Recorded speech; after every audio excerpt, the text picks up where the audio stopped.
ಆಕಾಶವಾಣಿ ಮಡಿಕೇರಿ.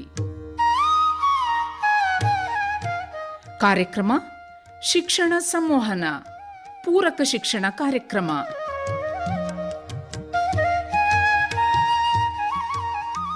ಕೇಳಿ ಶಿಕ್ಷಣ ಸಂವಹನ.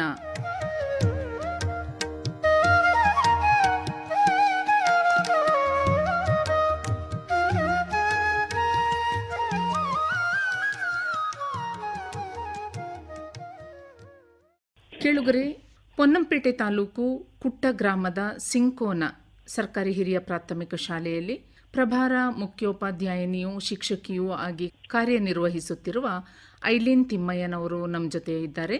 ಅವರೊಡನೆ ಮಾತನಾಡೋಣ. ಮೇಡಮ್ ನಮಸ್ತೆ, ಕಾರ್ಯಕ್ರಮಕ್ಕೆ ಸ್ವಾಗತ. ನಮಸ್ತೆ ಮೇಡಮ್. ನಿಮ್ಮ ಪರಿಚಯ ಮಾಡಿಕೊಡಿ. ಎಷ್ಟನೇ ತರಗತಿಯಿಂದ ಎಷ್ಟನೇ ತರಗತಿಯವರೆಗೆ ನಮ್ಮ ಮಕ್ಕಳಿಗೆ ಪಾಠ ಮಾಡ್ತಿದ್ದೀರಾ, ಮಕ್ಕಳ ಚಟುವಟಿಕೆಗಳು ಹೇಗಿರುತ್ತೆ, ಇದ್ರ ಬಗ್ಗೆ ಒಂದಷ್ಟು ಮಾತಾಡಿ. Okay madam. ಫಸ್ಟ್ ನಾನು ಸಹ ಶಿಕ್ಷಕಿಯಾಗಿ 2003ರಲ್ಲಿ ಆಯ್ಕೆಯಾಗಿ ಈ ಶಾಲೆಗೆ ನಾನು ಕಾಲಿಟ್ಟಾಗ ಇದು ಒಂದು ಕಾಲನಿ ಶಾಲೆ ಮೇಡಮ್. ಈ ಭಾಗದ ಮಕ್ಕಳು ST SC ಸೇರಿದ ಆ ಪಂಗಡದವರು ಸೇರಿದ ಮಕ್ಕಳಾಗಿದ್ರು. ಮೊದಲಿಗೆ ಇಲ್ಲಿ ಬಂದಾಗ ಅಯ್ಯೋ ನಾನು ಕಾನ್ವೆಂಟ್ ಶಾಲೆ ಯಾಕೆ ಬಿಟ್ಟು ಬಂದೆ ಅಂತ ಅನಿಸ್ಬಿಡ್ತು. ತದನಂತರ ನಾನು ನೋಡಿದಾಗ ಆ ಮಕ್ಕಳ ಒಂದು ಪ್ರೀತಿ ವಾತ್ಸಲ್ಯ ಅದೆಲ್ಲ ನೋಡುವಾಗ ನನಗೆ ಈ ಮಕ್ಕಳ ಜೊತೆಯಲ್ಲಿಯೇ ನಾನು ಏನಾದ್ರೂ ಒಂದು ಸಾಧನೆ ಮಾಡ್ಲೇಬೇಕು ಅಂತ ಹೇಳ್ಬಿಟ್ಟು ಹಠ ಹಿಡಿದು ಆ ಒಂದು ಶಾಲೆಯಲ್ಲಿ, ಅಂದ್ರೆ ಅದೊಂದು ಸಣ್ಣ ಕೊಠಡಿ, ಅದೊಂದು ಜನತಾ ಕಾಲೋನಿಯ ಒಂದು ಸಣ್ಣ ಕೊಠಡಿಯಲ್ಲಿ ಒಂದು ಕೆಲಸ ಮಾಡ್ತಾ ಇದ್ದೆ ನಾನು. ಆಗ ಜಸ್ಟ್ ಒಂದು 8 ಮಕ್ಕಳು ಇದ್ರು, ಹಿರಿಯ ಶಿಕ್ಷಕರು ಆಗಿದ್ರು, ಅವರು ಒಂದು ಪ್ರಭಾರ ಮುಖ್ಯ ಶಿಕ್ಷಕನಾಗಿದ್ರು ಅಲ್ಲಿ. ಆಗ ಈ 8 ಮಕ್ಕಳನ್ನ ಕಟ್ಕೊಂಡು ನಾನು ಹೇಗೆ ಈ ಶಾಲೆಯನ್ನ ಹೇಗೆ ಮುಂದುವರ್ಸ್ಕೊಂಡು ಹೋಗೋದು ಅಂತ ತುಂಬಾ ಒಂಥರ ನನಗೆ ಗೊಂದಲವಾಗಿತ್ತು. ಆ ಟೈಮ್ ಅಲ್ಲಿ ನನಗೆ ಭಗವಂತ ಒಳ್ಳೆ ಒಂದು ಮನಸ್ಸು ಕೊಟ್ಟು ಈ ಮಕ್ಕಳನ್ನೇ ನೀನು ಮುಂದುವರ್ಸ್ಕೊಂಡು ಹೋಗು ಅಂತ ಹೇಳಿದಂಗ ಆಯ್ತು ನನಗೆ. ಹೌದು, ನಾನು ಹಾಗೆ ಮತ್ತೆ ಮಕ್ಕಳೊಂದಿಗೆ, ಅಂದ್ರೆ ನನಗೆ ಪರಿಪೂರ್ಣವಾಗಿ ಕನ್ನಡ ಏನು ಬರ್ತಾ ಇರ್ಲಿಲ್ಲ, ಸ್ವಚ್ಛ ಕನ್ನಡ ಏನು ಬರ್ತಾ ಇರ್ಲಿಲ್ಲ. ಆದ್ರೆ ಈ ಮಕ್ಕಳ ಜೊತೆ ಸೇರ್ಕೊಂಡು ನಾನು ದಿನನಿತ್ಯ ಅವ್ರ ಜೊತೆ ಮಾತಾಡ್ತಾ ಪಾಠ ಮಾಡ್ಕೊಂಡೆಲ್ಲ ಬಂದಾಗ ನನಗೆ ಅವರಿಂದನೇ ಒಳ್ಳೆ ಒಂದು ಕನ್ನಡನೂ ನನಗೆ ಮಾತಾಡ್ಲಿಕ್ಕೂ ಇವರೇ ನನಗೆ ಒಂದು ಸ್ಫೂರ್ತಿ. ಈ ಮಕ್ಕಳು ಆ ಮಕ್ಕಳೊಂದಿಗೆನೆ 2003ರಿಂದ ಕೆಲಸ ಮಾಡ್ಕೊಂಡು ನಂತರ ಹಿರಿಯ ಪ್ರಾಥಮಿಕ ಶಾಲೆಯಾಗಿತ್ತು. 2007-8ರಲ್ಲಿ ಹಿರಿಯ ಪ್ರಾಥಮಿಕ ಶಾಲೆಯಾಗಿ ಮಾರ್ಪಾಡಾಗಿ ನಮಗೆ ಇಂದು ಇಲ್ಲಿ 64 ಮಕ್ಕಳಿಗೆ ನಾನು ವಿದ್ಯಾಭ್ಯಾಸ ಅವರಿಗೆ ಪಾಠ ಪ್ರವಚನವನ್ನ ಮಾಡ್ತಾ ಇದ್ದೇನೆ. ಪ್ರಭಾರ ಮುಖ್ಯ ಶಿಕ್ಷಕಿಯಾಗಿ ಈಗ ಕಾರ್ಯನಿರ್ವಹಿಸ್ತಾ ಇದ್ದೀನಿ ಮೇಡಮ್. ಇಲ್ಲಿ ಐಲಿನ್ ಅವರೇ, ನೀವು ಮೊದ್ಲೊಂದು ಮಾತು ಹೇಳಿದ್ರಿ, ಮೊದಲ ಬಾರಿಗೆ ಆ ಶಾಲೆಗೆ ಹೋದಾಗ ಮಕ್ಕಳನ್ನ ನೋಡಿದಾಗ ನಾನು ಹೇಗಪ್ಪ ಈ ಮಕ್ಕಳ ಜೊತೆ ಇರ್ಲಿ ಅನ್ನುವಂತಹ ಒಂದು ಭಾವನೆ, ಬೇಸರ ಎಲ್ಲವೂ ಕೂಡ ಆಯಿತು ಅಂತ ಹೇಳಿ. ನಂತರದ ನಿಮ್ಮ ಮಾತಿನಲ್ಲಿ ಹೇಗೆ ನಿಮ್ಮ ಅಭಿಪ್ರಾಯಗಳು ವ್ಯಕ್ತವಾಗಿದೆ ಅಂತ ಹೇಳಿದ್ರೆ, ಮಕ್ಕಳಿಂದ ನೀವು ಕಲ್ತಿದ್ದು ಕೂಡ ಇದೆ ಅಂತ. ನಾವು ಮೇಲ್ನೋಟಕ್ಕೆ ಅಂದ್ರೆ ಏನು ತುಂಬಾ ಓದ್ಕೊಂಡಿದ್ದಾರೆ, ವಿದ್ಯಾವಂತ ಪೋಷಕರ ಮಕ್ಕಳಿಗೆ ಕಲಿಸೋದಕ್ಕೂ ಅಕ್ಷರಾಭ್ಯಾಸನೇ ಇಲ್ಲದಂತಹ ಪೋಷಕರ ಮಕ್ಕಳಿಗೆ ಕಲಿಸೋದಕ್ಕೂ ವ್ಯತ್ಯಾಸ ಇದೆ. ಯಾವುದರಲ್ಲಿ ನಾವು ಸಾರ್ಥಕತೆಯನ್ನ ಪಡ್ಕೊಳ್ಬಹುದು ಅಂತ ಹೇಳ್ಬಹುದು? ಆಯ್ತು ಮೇಡಮ್, ಖಂಡಿತವಾಗಿಯೂ. ನಾನು ಮೊದಲಿಗೆ 10 ವರ್ಷ ನಾನು ಕಾನ್ವೆಂಟ್ ಶಾಲೆಯಲ್ಲೇ ನಾನು ಮಕ್ಕಳಿಗೆ ಪಾಠ ಮಾಡ್ತಾ ಇದ್ದೆ, ಸೈಂಟ್ ಮೇರಿಸ್ ಕುಟ್ಟ. ಇಲ್ಲಿ ನನಗೆ ನಾನು ಓದಿದಂತ ಶಾಲೆನೇ ಇದು, ನನ್ನ ಫೌಂಡೇಶನ್ ಸ್ಕೂಲ್ ಅದು.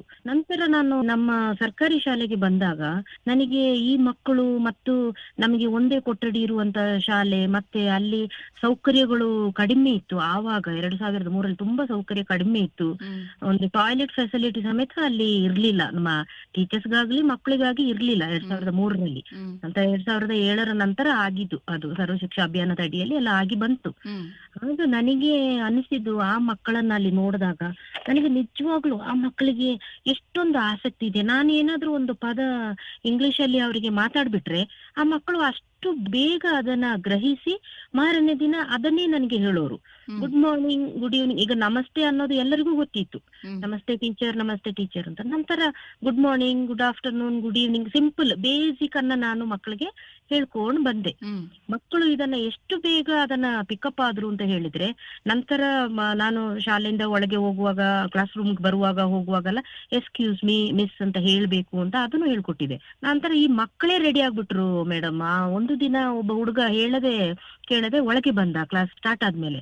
ಆಗ ಈ ಸಣ್ಣ ಮಕ್ಕಳು ಹೇಳ್ತಾರೆ, ಹೊರಗೆ ಹೋಗ್ಬಿಟ್ಟು ನೀನು ಎಕ್ಸ್ಕ್ಯೂಸ್ ಮಿ ಮಿಸ್ ಅಂತ ಹೇಳ್ಬಿಟ್ಟು ಒಳಗೆ ಬಾರೋ ಅಂತ ಹೇಳ್ತಾನೆ.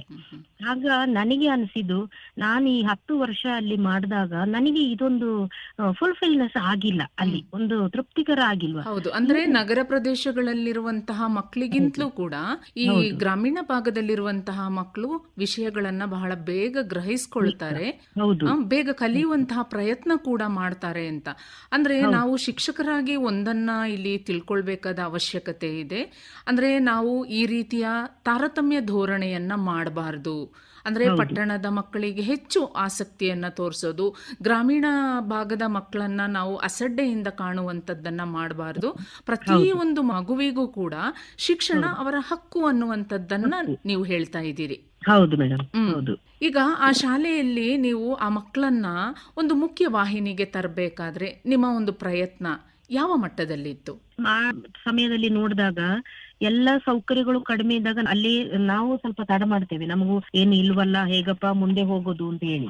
ಆದ್ರೂ ನಾವು ಬಿಡ್ಲಿಲ್ಲ. ಪಂಚಾಯತಿ ವತಿಯಿಂದ ಅಥವಾ ನಮಗೆ ನನ್ನ ಹಸ್ಬೆಂಡ್ ಅವರ ಮೂಲಕ, ಅವರಿಗೆ ಗೊತ್ತಿರುವ ಫ್ರೆಂಡ್ಸ್ ಸುತ್ತಮುತ್ತಲು ಅವರ ಮುಖಾಂತರ ನಾನು ಶಾಲೆಗೆ ಏನಾದ್ರೂ ಆಟದ ವಸ್ತುಗಳಾಗ್ಲಿ ಸಂಗ್ರಹಿಸಿ ಆ ಮಕ್ಕಳಿಗೆ ಬೇಕಾಗುವಂತ ಏನು ನೀಡ್ಸ್ ಇದೆ ಬೇಸಿಕ್, ಅದನ್ನೆಲ್ಲ ಸ್ವಲ್ಪ ಸ್ವಲ್ಪ ಸ್ವಲ್ಪ ಸ್ವಲ್ಪ ಆಗುವಷ್ಟು ನನ್ನ ಕೈಲಾದ ಮಟ್ಟಿಗೆ ಮಕ್ಕಳಿಗೆಲ್ಲ ನಾನು ಮಾಡಿಕೊಟ್ಟು ಅವರಿಗೆ ಅದನ್ನ ನೋಡುವಾಗ, ಈಗ ಒಂದು ಥ್ರೋ ಬಾಲ್ ಆಡ್ಬೇಕು ಅಥವಾ ಒಂದು ಬಾಲ್ಲೇ ಬೇಕು ಅವರಿಗೆ ಅಂತ ಹೇಳಿದಾಗ ಅದೆಲ್ಲ ಫೆಸಿಲಿಟಿ ಇರ್ಲಿಲ್ಲ. ಅವಾಗ ನಾವು ಇದನ್ನೆಲ್ಲ ಅವರಿಗೆ ಕೊಟ್ಟಾಗ ಮಕ್ಕಳ ಒಂದು ಸಂತೋಷ ಆ ಮುಖದಲ್ಲಿ ಕಾಣುವಾಗ, ಓಹ್, ನಾನು ಇಂದು ಟೀಚರ್ ಆಗಿದ್ದಕ್ಕೆ ಸಾರ್ಥಕ ಆಯ್ತು ಅಂತ ಅನ್ನೋ ಒಂದು ಭಾವನೆ ಬರ್ತದೆ ಮೇಡಮ್. ಯಾಕಂದ್ರೆ ಈ ಗಡಿ ಪ್ರದೇಶದಲ್ಲಿ ಮಕ್ಕಳಿಗೆ ನಿಜವಾಗ್ಲೂ ಟೀಚರ್ಸ್ ತುಂಬಾ ಮುಖ್ಯ. ಅಗತ್ಯ ಅಂತ ಹೇಳಿದ್ರೆ ಅವರ ತಂದೆ ತಾಯಿಗಿಂತಲೂ ನಮ್ಮನ್ನ ತುಂಬಾ ಅವಲಂಬಿಸಿರ್ತಾರೆ ಮಕ್ಕಳು. ಅವರ ಜೊತೆ ಹಂಚಿಕೊಳ್ಳೋದಿರುವಂತಹದೆಲ್ಲ ನಮ್ಮ ಜೊತೆ ಹಂಚ್ಕೊಳ್ತಾರೆ ಮಕ್ಕಳು. ಹೌದು, ಯಾಕೆಂತ ಹೇಳಿದ್ರೆ ಈಗ ಪಟ್ಟಣದಲ್ಲಿರುವಂತಹ ತಂದೆ ತಾಯಿಗಳಿರ್ಬಹುದು, ಮಕ್ಕಳಿರ್ಬಹುದು, ಹೇಗೂ ಅವರು ಶಿಕ್ಷಣದಿಂದ ವಂಚಿತರಾಗೋದಿಲ್ಲ. ಅವರಿಗೆ ಯಾವುದಾದ್ರೂ ಒಂದು ಮಾರ್ಗವಾಗಿ ಅವರು ಒಳ್ಳೆಯ ಶಿಕ್ಷಣವನ್ನೇ ಪಡ್ಕೊಳ್ತಾರೆ.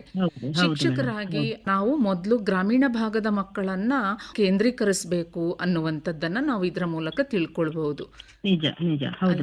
ನೀವು ಮೊದಲು ಹೇಳಿದ್ರಿ, ನೀವು ಮೊದಲ ಬಾರಿಗೆ ನಿಮ್ಮ ಈಗ ಶಾಲೆ ಏನಿದೆ ಅಲ್ಲಿ 8 ಮಕ್ಕಳಿದ್ರು ಅಂತ. ಈ ವಿದ್ಯಾರ್ಥಿಗಳ ಸಂಖ್ಯೆ ಹೆಚ್ಚಾಗಿದ್ಯಾ, ಕಡಿಮೆ ಆಗಿದ್ಯಾ, ಕಲಿಕೆ ಹೇಗಿದೆ? ಫಸ್ಟ್ ಸ್ಟಾರ್ಟಿಂಗ್ ಅಲ್ಲಿ 8 ಮಕ್ಕಳಿದ್ರು.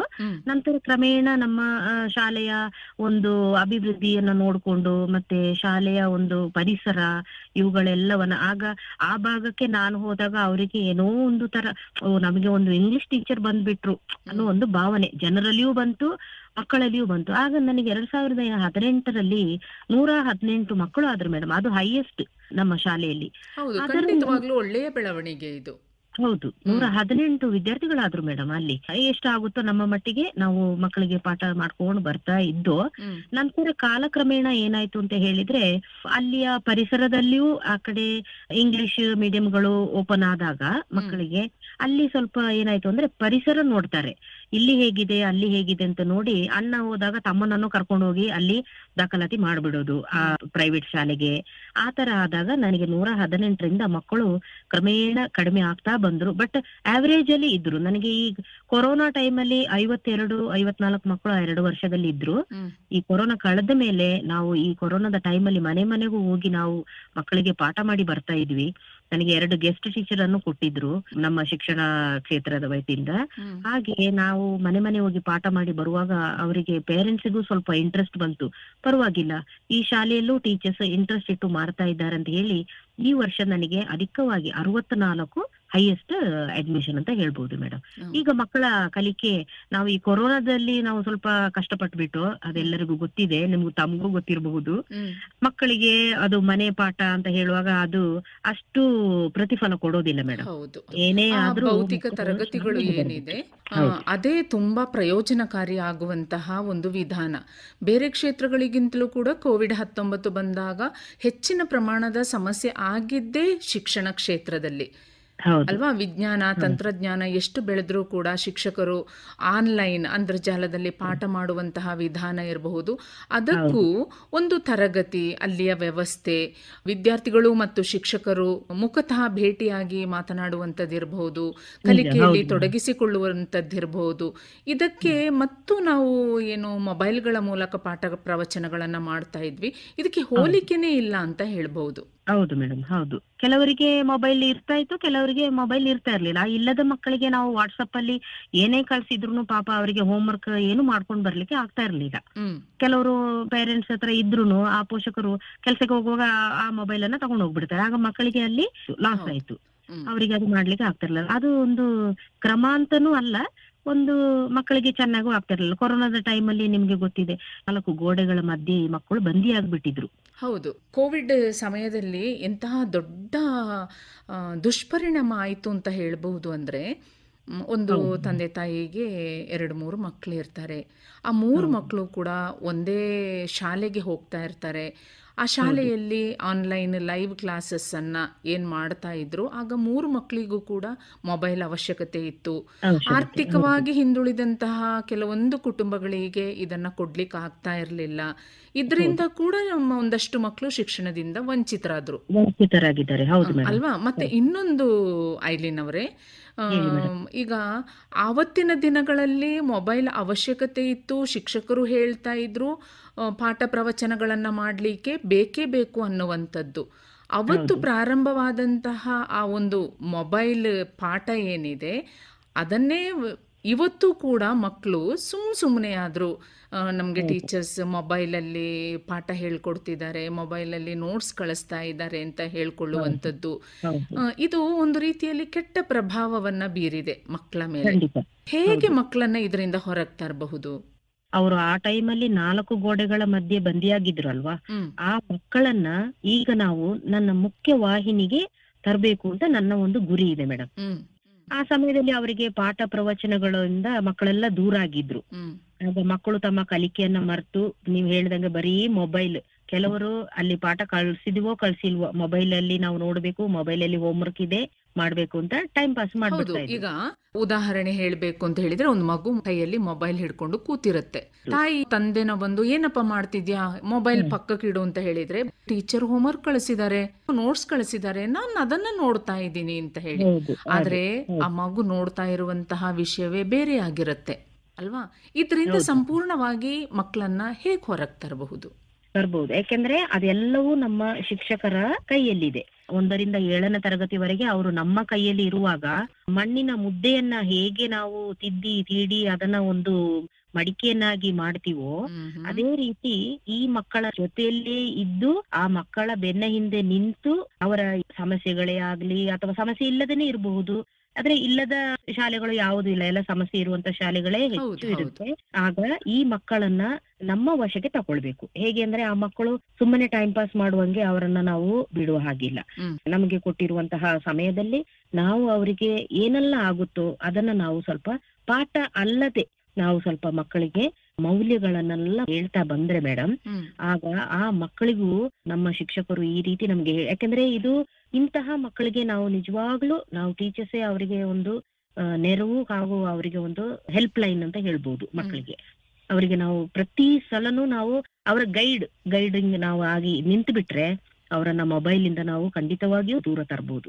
ನನ್ನ ಶಾಲೆಯಲ್ಲಿ ಹೇಳ್ಬೇಕು ಅಂತ ಹೇಳಿದ್ರೆ, ಆ 2 ವರ್ಷದ ಕೊರೋನಾ 19ರಲ್ಲಿ ತುಂಬಾ ಈ ತರ ಮೊಬೈಲ್ ವಿಷಯಗಳು ಈಗಿತ್ತು, ಕೆಲವರಿಗೆ ಇರ್ಲಿಲ್ಲ. ಬಟ್ ಈಗ ನಾವು ಅವರನ್ನ ನಮ್ಮ ಮುಖ್ಯ ವಾಹಿನಿಗೆ ತಂದು ಮಕ್ಕಳನ್ನ ನಮ್ಮ ಕಣ್ಣುಬುಡದಲ್ಲಿ ಇಟ್ಟು ಅವರನ್ನ ಪ್ರತಿ ಒಂದು ಹಂತದಲ್ಲೂ ನಾವು ಅವ್ರನ್ನ ವೀಕ್ಷಣೆ ಮಾಡ್ತಾ ಇದ್ರೆ ಖಂಡಿತವಾಗಿಯೂ ಮಕ್ಕಳನ್ನ ನಾವು ಮೊಬೈಲ್ ಇಂದ ದೂರ ಸರಿಸಬಹುದು ಅಂತ ಹೇಳ್ಬೋದು ಮೇಡಮ್. ಹೌದಾ? ಈಗಿನ ತಂತ್ರಜ್ಞಾನದ ಯುಗದಲ್ಲಿ ಮೇಡಮ್, ಮಕ್ಕಳಿಗೆ ಹ್ಮ್ ಓದು ಬರಹದ ಅನುಭವ ಇಲ್ಲದಿದ್ರೆ ಹ್ಮ್ ಅವರಿಗೆ ಏನನ್ನು ಸಾಧಿಸ್ಲಿಕ್ಕೆ ಸಾಧ್ಯ ಸಾಧ್ಯ ಆಗೋದಿಲ್ಲ. ಇಲ್ಲ. ಆಗ ಹೌದು. ಅರಿವಿಕೆ ಬೇಕು. ಹ್ಮ್ ಎಷ್ಟು ಬೇಕೋ ಅಷ್ಟನ್ನ ತಿಳುವಳಿಕೆ ಕೊಟ್ರೆ ಮಕ್ಕಳಿಗೆ, ಅವರು ಅಷ್ಟರಲ್ಲಿ ಅದನ್ನ ತಿದ್ಕೊಂಡು ಹೋಗ್ಬಹುದು ಅಂತ ನನ್ನ ಒಂದು ಅಭಿಪ್ರಾಯ. ಕೋವಿಡ್ ಕಳೆದ ನಂತರದಲ್ಲಿ ಈಗ ಭೌತಿಕ ತರಗತಿಗಳೆಲ್ಲ ಪ್ರಾರಂಭ ಆದ್ಮೇಲೆ ಮಕ್ಕಳಲ್ಲಿ ಕಲಿಕಾಸಕ್ತಿ ಹೇಗೆ ಬೆಳವಣಿಗೆ ಆಗಿದೆ ನೀವು ಕಂಡ ಹಾಗೆ? ನಾನು ಕಂಡ ಮಟ್ಟಿಗೆ ಮಕ್ಕಳು 2 ವರ್ಷದ ನಂತರ ಮಕ್ಕಳಾಗಿಯೇ ಉಳಿದಿಲ್ಲ ಮೇಡಮ್. ಒಂದು ಕೊಠಡಿ ಒಳಗಡೆ ಮಕ್ಕಳಿಗೆ ಯಾವ ರೀತಿಯಲ್ಲಿ ಇರ್ಬೇಕು, ಇದು ಒಂದು ಶಾಲೆ ಅನ್ನೋದನ್ನೇ ಮರ್ತು ಬಿಟ್ಟಿದ್ದಾರೆ. ಅವರಿಗೆ ಬರೀ ಏನು ಅಂತ ಹೇಳಿದ್ರೆ ಆಟ ಆಡ್ಬೇಕು. ಹ್ಮ್ ಅವರಿಗೆ ಈ 2 ವರ್ಷ ತುಂಬಾ ಫ್ರೀ ಅಂತ ಅನಿಸ್ಬಿಡ್ತು ಅಂತ ಮಕ್ಕಳಿಗೆ ಅನಿಸ್ತದೆ ನನಗೆ. ಹ್ಮ್ ಹ್ಮ್ ಅವರಿಗೆ ನಾವು ಅದೇ ರೀತಿಯಲ್ಲೇ ಇರ್ಬೇಕು, ಅದೇ ರೀತಿಯಲ್ಲೇ ನಾವು ಆಟ ಆಡ್ಕೊಂಡೇ ಇದ್ದು ಬಿಡೋಣ. ಲೋವರ್ ಕ್ಲಾಸ್ ಅಂತೂ 1 to 4th ಅನ್ನಂತೂ ಕಂಟ್ರೋಲ್ಗೆ ತರ್ಲಿಕ್ಕೆ ನಮ್ಗೆ ಬಹಳ ಕಷ್ಟ ಆಯ್ತು ಮೇಡಮ್. ಯಾಕೆಂದ್ರೆ ಹೌದಾ? ಅವರ ಮನಸ್ಥಿತಿ ಆಗಿತ್ತು.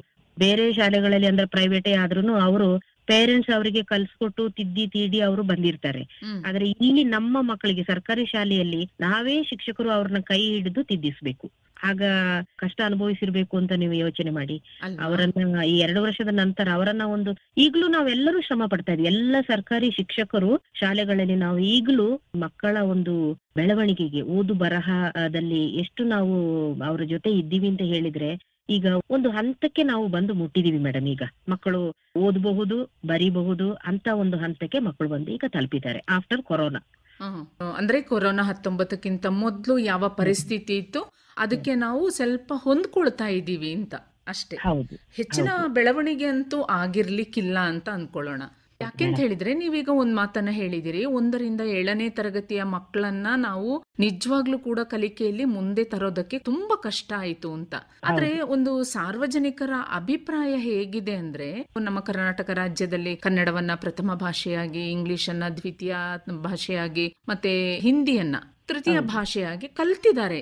ಆದ್ರೆ ಆ ಕೋವಿಡ್ ಬಂದ ನಂತರ ಇರಬಹುದು, ಈಗಲೂ ಕೂಡ ಈಗ ಭೌತಿಕ ತರಗತಿಗಳಲ್ಲಿ ಅವರು ಎಲ್ಲವನ್ನ ಮರ್ತಿದ್ದಾರೆ ಒಂದ್ ಕಡೆ. ಯಾವುದನ್ನು ಕೂಡ ಒಂದು ಆಸಕ್ತಿಯಿಂದ ಕಲಿಯುವಂತಹ ಪ್ರಯತ್ನ ಮಕ್ಕಳ ಕಡೆಯಿಂದ ಆಗ್ತಾ ಇಲ್ಲ. ಇದಕ್ಕೆ ಕಾರಣ ಏನಿರಬಹುದು? ಕಾರಣ ಈ ಒಂದನೇದು, ಅವರಿಗೆ ಶಾಲಾ ವಾತಾವರಣ ಇಲ್ಲ. ಕೋವಿಡ್-19ರಲ್ಲಿ ಬರೀ ಮನೆ ವಾತಾವರಣ ಮಾತ್ರ ಇದ್ದಿದ್ದು ಅಲ್ವಾ ಮೇಡಮ್? ಅದು ಮನೆ ವಾತಾವರಣಕ್ಕೆ ಹೊಂದ್ಕೊಂಡ್ಬಿಟ್ಟಿದ್ರು ಮಕ್ಕಳು.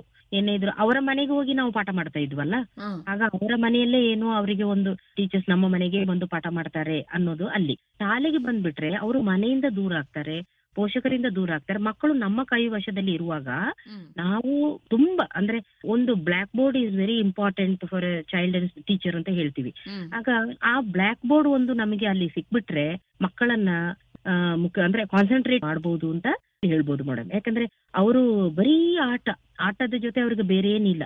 ಮಕ್ಕಳು ಹೇಗಾಗ್ಬಿಟ್ಟಿದ್ರು ಅಂತ ಹೇಳಿದ್ರೆ 0ಗೆ ಬಂದು ತಲುಪಿಬಿಟ್ಟಿದ್ರು.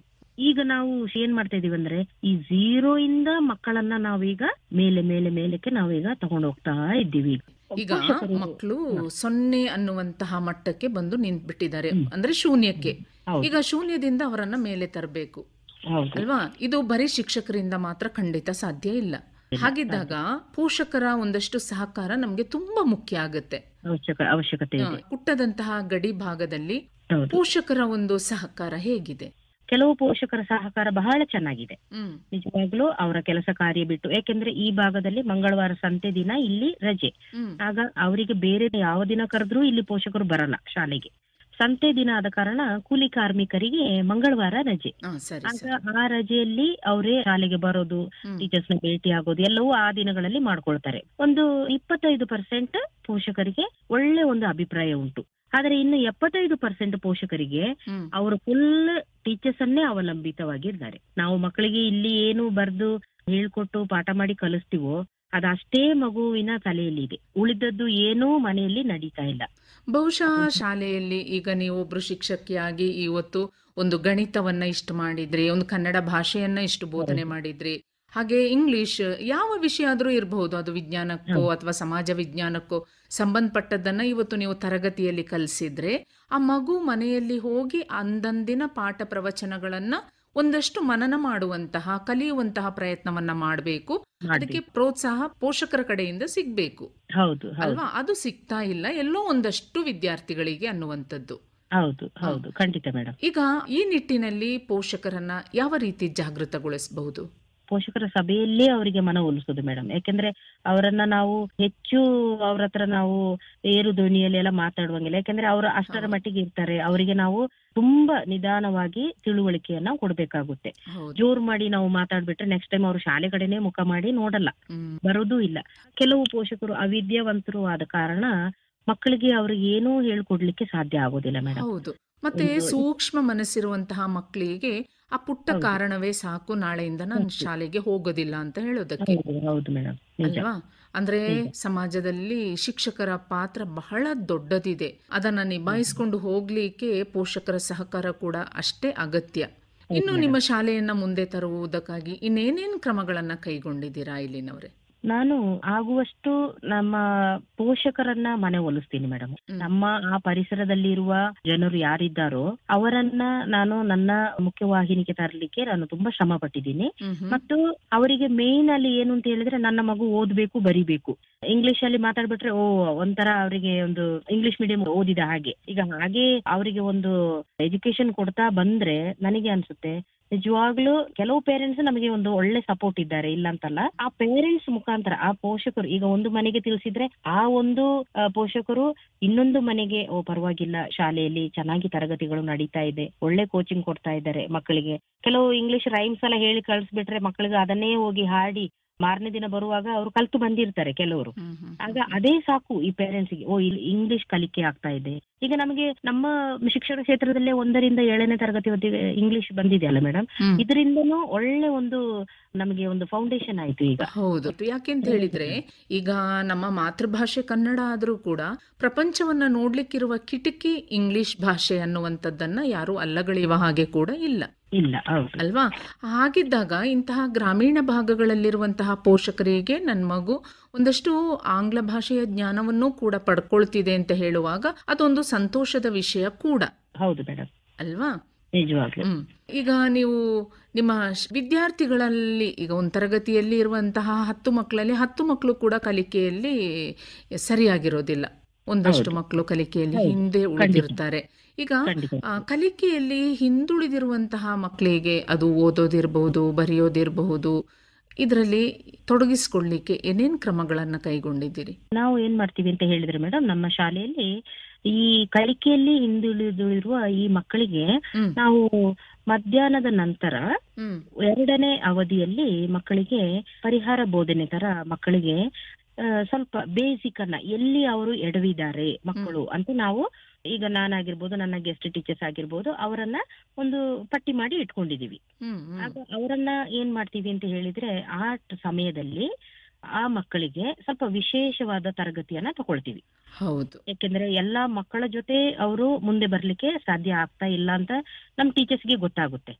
ಆಗ ನಾವೇನ್ ಮಾಡ್ತೀವಿ ಅಂತ ಹೇಳಿದ್ರೆ ಆ ಮಕ್ಕಳನ್ನ ಆ ಒಂದು ತರಗತಿಯಲ್ಲಿ ಅವರಿಗೆ ಸ್ವಲ್ಪ ಹೆಚ್ಚಿಗೆ ಅವರಿಗೆ ಪ್ರಾಮುಖ್ಯತೆಯನ್ನು ಕೊಟ್ಟು ಅವರಿಗೆ ಬೇಸಿಕ್ ಎಲ್ಲಿಂದ ಅವರಿಗೆ ಬರ್ತಾ ಇಲ್ವೋ, ಈಗ ಮಗ್ಗಿ ಆಗಿರ್ಬಹುದು ಅಥವಾ ಅಕ್ಷರಗಳೇ ಆಗಿರ್ಬಹುದು, ಈ ಅಥವಾ ಆಲ್ಫಾಬೆಟೇ ಆಗಿರ್ಬಹುದು ಇಂಗ್ಲಿಷ್ ನಲ್ಲಿ, ಇವುಗಳನ್ನೆಲ್ಲ ನಾವು ಅವರಿಗೆ ಸ್ವಲ್ಪ ಕೋಚಿಂಗ್ ಕೊಡ್ತೀವಿ ಅಲ್ವಾ?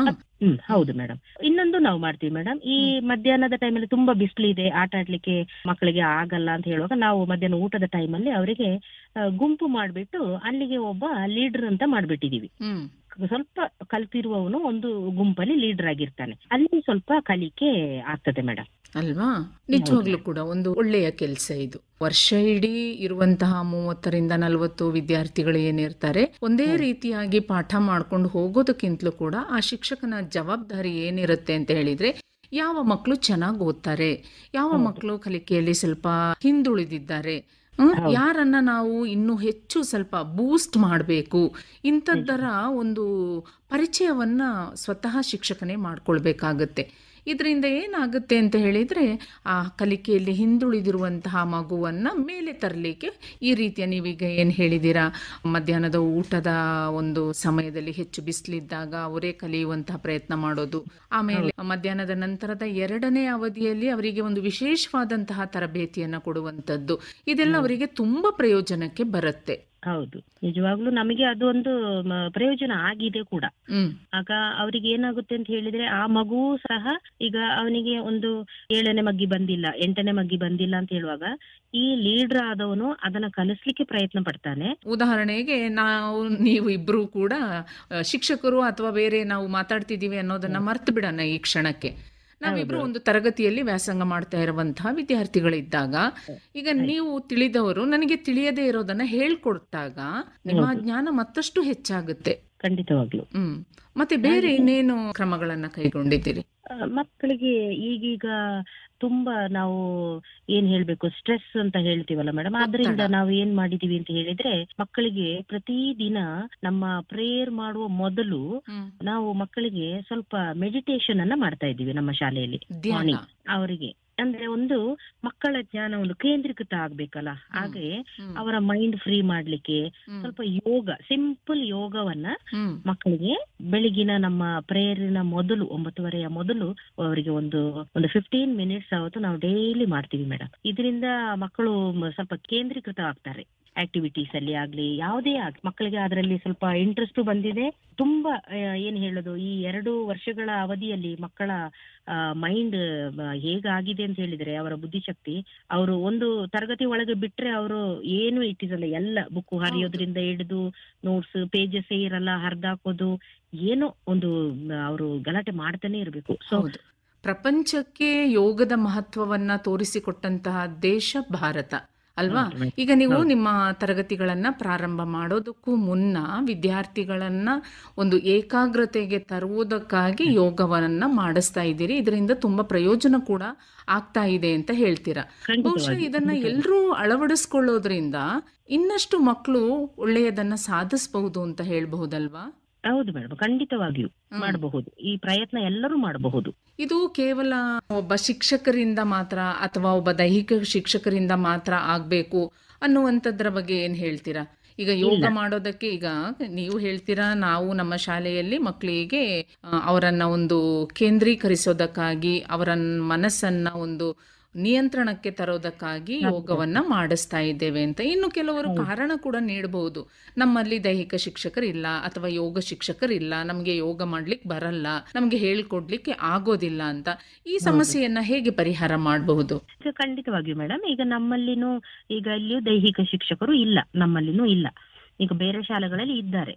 ಆಗ ನಾವೇನ್ ಮಾಡಬಹುದು ಅಂತ ಹೇಳಿದ್ರೆ, ನಮಗೆ ಗೊತ್ತಿರುವಂತಹ, ನಮಗೆ ತಿಳಿದ ಮಟ್ಟಿಗೆ ನಾವು ಮಕ್ಕಳಿಗೆ ಎಷ್ಟಾಗುತ್ತೋ ಅಷ್ಟು ಸ್ವಲ್ಪ ಸಿಂಪಲ್ ಆದ ಯೋಗವನ್ನ ಮಕ್ಕಳಿಗೆ ನಾವು ಹೇಳ್ಕೊಡ್ಬಹುದು. ಈಗ ನಮಗೆ ಒಂದು ವೇಳೆ ಅದೂ ಗೊತ್ತಿಲ್ಲ ಅಂತ ಹೇಳಿದ್ರೆ, ಪಕ್ಕದ ಶಾಲೆಯಲ್ಲಿ ಇರುವ ನಮ್ಮ ದೈಹಿಕ ಶಿಕ್ಷಕರನ್ನ ಸಂಪರ್ಕಿಸುವುದು, ಅವರ ಮುಖಾಂತರ ನಾವು ಸ್ವಲ್ಪ ಕೇಳ್ಕೊಳ್ಳೋದು, ಅಥವಾ ಅವರನ್ನೇ ಒಮ್ಮ ನಮ್ಮ ಶಾಲೆಗೆ ಭೇಟಿ ಕೊಡಿ ಅಂತ ರಿಕ್ವೆಸ್ಟ್ ಮಾಡ್ಕೊಳ್ಳೋದು, ಹಾಗೂ ಮಾಡಬಹುದು. ಹಾಗೆ ಮಾಡಿದ್ರು ನಮ್ಮ ಮಕ್ಕಳಿಗೆ ದೈಹಿಕ ಶಿಕ್ಷಕರಿಂದ ಸ್ವಲ್ಪ ಹೆಚ್ಚಿಗೆ ಪ್ರಯೋಜನವಾಗುತ್ತೆ ಅಂತ ನನ್ನ ಒಂದು ಅನಿಸಿಕೆ ಮೇಡಮ್. ಅಲ್ವಾ?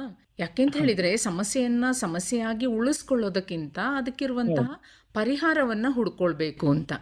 ನಿಜವಾಗ್ಲು. ಈಗ ನಿಮ್ಮ ಶಾಲೆಯಲ್ಲಿರುವಂತಹ ಎಲ್ಲಾ ಮಕ್ಕಳು ಚೆನ್ನಾಗಿ ಬರೀತಾರ? ಎಲ್ರಿಗೂ ಕೂಡ 2-3 ಭಾಷೆಗಳಲ್ಲಿ ಅಕ್ಷರ ಜ್ಞಾನ ಸರಿಯಾಗಿದ್ಯಾ? ಎಲ್ಲರಿಗೂ ಅಂತ ನಾವೀಗ ಧೈರ್ಯವಾಗಿ ಹೇಳ್ಕೊಳಕ್ ಆಗಲ್ಲ ಮೇಡಮ್. ಆದರೂ ಒಂದು 75% ನಾನು ಹೇಳ್ಬೇಕು ಅಂದ್ರೆ, ಈ 2 ವರ್ಷದ ನಂತರ ನಾವೀಗ ಮಕ್ಕಳನ್ನ ಒಂದು ಮುಖ್ಯ ವಾಹಿನಿಗೆ ತರಲಿಕ್ಕೆ ನಾವು ಎಲ್ಲರೂ ಪ್ರಯತ್ನ ಪಡ್ತಾ ಇದ್ದೀವಿ. ನಮ್ಮಲ್ಲಿ ಮುಖ್ಯವಾಗಿ ಓದು ಬರಹ, ಇದಕ್ಕೆ ಒಂದು ಭದ್ರ ಬುನಾದಿಯನ್ನು ಕೊಡ್ಬೇಕಲ್ವಾ? ನಾವು ಎಲ್ಲರೂ ಅದರ ಹಿಂದೆ ಇದ್ದೀವಿ ಮೇಡಮ್. ಅದಕ್ಕಾಗಿ ನಾವು ಎಲ್ಲರೂ ಶ್ರಮ ವಹಿಸಿ ಮಕ್ಕಳಿಗೆ ಓದು ಬರಹ ಇದು 2 ಇದ್ರೆ ತಾನೇ ಮುಂದಕ್ಕೆ ಅವರು ಶಿಕ್ಷಣ ಮುಂದುವರಿಸಿಕೊಂಡು ಹೋಗ್ಲಿಕ್ಕೆ ಸಾಧ್ಯ ಆಗೋದು. ಹೌದು, ಕೇಂದ್ರ ಸರ್ಕಾರ ರಾಷ್ಟ್ರೀಯ ಶಿಕ್ಷಣ ನೀತಿಯನ್ನ ಇನ್ನೇನು ಮುಂದಿನ ವರ್ಷದಿಂದ ಜಾರಿಗೆ ತರುತ್ತೆ ಅಂತ ಹೇಳ್ತಾ ಇದ್ದಾರೆ. ಜೊತೆಗೆ ರಾಜ್ಯ ಸರ್ಕಾರವು ಕೂಡ 1ರಿಂದ 14 ವರ್ಷ ವಯಸ್ಸಿನ ಮಕ್ಕಳಿಗೆ ಶಿಕ್ಷಣ ಕಡ್ಡಾಯ ಅನ್ನೋದನ್ನ ಕೂಡ ಹೇಳ್ತಾ ಇದೆ. ಹೀಗಿದ್ದಾಗ್ಲೂ ಕೂಡ ಮಕ್ಕಳು ಅದನ್ನ ಇನ್ನೂ ಸರಿಯಾಗಿ ಪಾಲನೆ ಮಾಡ್ಕೊಂಡು ಬಂದಿಲ್ಲ ಅಂತ ಹೇಳುವಾಗ ಮುಂದಿನ ದಿನಗಳಲ್ಲಿ ಅದು ಅವರಿಗೆ ದೊಡ್ಡ ಸಮಸ್ಯೆಯೇ ಆಗುತ್ತೆ. ಹೌದು, ಸಮಸ್ಯೆನೆ. ಮತ್ತೆ ಶಿಕ್ಷಕರಾಗಿ ನೀವು ಇಂದಿನ ಒಂದು ಪುಟ್ಟ ಮಕ್ಕಳೇನಿದ್ದಾರೆ, 1ರಿಂದ 7ನೇ ತರಗತಿ ಕಲಿಯೋರಾದ್ರೂ ಇರಬಹುದು ಅಥವಾ ದೊಡ್ಡ ಮಕ್ಕಳೇ ಇರಬಹುದು, ಏನೊಂದು ಕಿವಿ ಮಾತು ಹೇಳಲಿಕ್ಕೆ ಇಷ್ಟಪಡ್ತೀರಾ ನೀವು? ನನ್ನ ಒಂದು ಕಿವಿ ಮಾತು ಏನು ಅಂತ ಹೇಳಿದ್ರೆ, ನಿಜವಾಗ್ಲೂ ಈ 2 ವರ್ಷದ ಹಿಂದೆ ನಮ್ಮ ಮಕ್ಕಳು ಶಿಕ್ಷಣದಿಂದ ವಂಚಿತರಾಗಿದ್ರು. ಆ 4 ಗೋಡೆ ಒಳಗಿಂದ ನಾವು ಅವರನ್ನ ಈಗ ಹೊರಗೆ ತಂದು ಶಿಕ್ಷಣದ ಒಂದು ಮುಖ್ಯ ಗುರಿಯಾದ ಓದು ಬರಹಕ್ಕೆ ನಾವು ಅವರನ್ನ ಒಂದು ಭದ್ರ ಬುನಾದಿಯನ್ನ ಕಟ್ಟಿಕೊಡ್ಬೇಕು ಅಂತ ನನ್ನ ಒಂದು ಆಸೆ ಮೇಡಮ್. ಅವರಿಗೆ ಓದುವುದು ಮತ್ತೆ ಬರೆಯುವುದನ್ನ ಕಲಿಸಿ, ಮತ್ತೆ ಅವರು ಶಿಕ್ಷಣದಲ್ಲಿ ಅವರು ಗಟ್ಟಿಯಾಗಿ ನಿಲ್ಲುವಂತೆ ಮಾಡುವುದೇ ನಮ್ಮ ಎಲ್ಲ ಶಿಕ್ಷಕರ ಒಂದು ಗುರಿ, ಹಾಗೂ ನನ್ನ ಶಿಕ್ಷಣ ವೃತ್ತಿಯ ಒಂದು ಮುಖ್ಯ ಉದ್ದೇಶನೂ ಅದೇ ಮೇಡಮ್. ಐಲಿನ್ ಅವರೇ, ಇವತ್ತು ನಮ್ಮೊಂದಿಗೆ ನೀವು ನಿಮ್ಮ ಒಂದು ಅಮೂಲ್ಯವಾದ ಸಮಯವನ್ನ ನಮಗಾಗಿ ಮೀಸಲಿಟ್ಟು ಇಷ್ಟೆಲ್ಲ ಉಪಯುಕ್ತ ಮಾಹಿತಿಗಳನ್ನ ಕೊಟ್ಟಿದ್ದೀರಿ. ಮಡಿಕೇರಿ ಆಕಾಶವಾಣಿ ಕೇಂದ್ರದ ಪರವಾಗಿ ತಮಗೆ ಹೃತ್ಪೂರ್ವಕ ವಂದನೆಗಳು. ಈ ಒಂದು ಅವಕಾಶ ನೀಡಿದ್ದಕ್ಕಾಗಿ ನನ್ನ ಹೃತ್ಪೂರ್ವಕ ಧನ್ಯವಾದಗಳನ್ನು ಅರ್ಪಿಸ್ತಾ ಇದ್ದೀನಿ ಮೇಡಮ್. ಆಯಿತು ಐಲಿನ್ ಅವರೇ, ನಮಸ್ಕಾರ. ಕೇಳಿಗರೆ, ಇದುವರೆಗೆ ಪೊನ್ನಂಪೇಟೆ ತಾಲೂಕು ಕುಟ್ಟ ಗ್ರಾಮದ ಸಿಂಕೋನ ಸರ್ಕಾರಿ ಮಾದರಿ ಪ್ರಾಥಮಿಕ ಶಾಲೆಯ ಪ್ರಭಾರಿ ಮುಖ್ಯ ಶಿಕ್ಷಕರಾಗಿರುವ ಹೊಟ್ಟೆಂಗಡ ಐಲಿನ್ ತಿಮ್ಮಯ್ಯ ಅವರ ಜೊತೆಗೆ ನಡೆಸಿದ ಸಂದರ್ಶನವನ್ನು ಆಲಿಸಿಕೊಂಡ್ರಿ.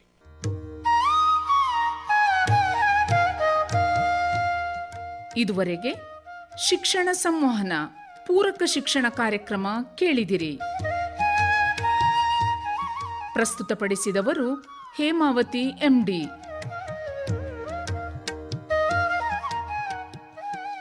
ಈ ಕಾರ್ಯಕ್ರಮ ಆಕಾಶವಾಣಿ ಮಡಿಕೇರಿ ಕೇಂದ್ರದಿಂದ ಮೂಡಿಬಂತು.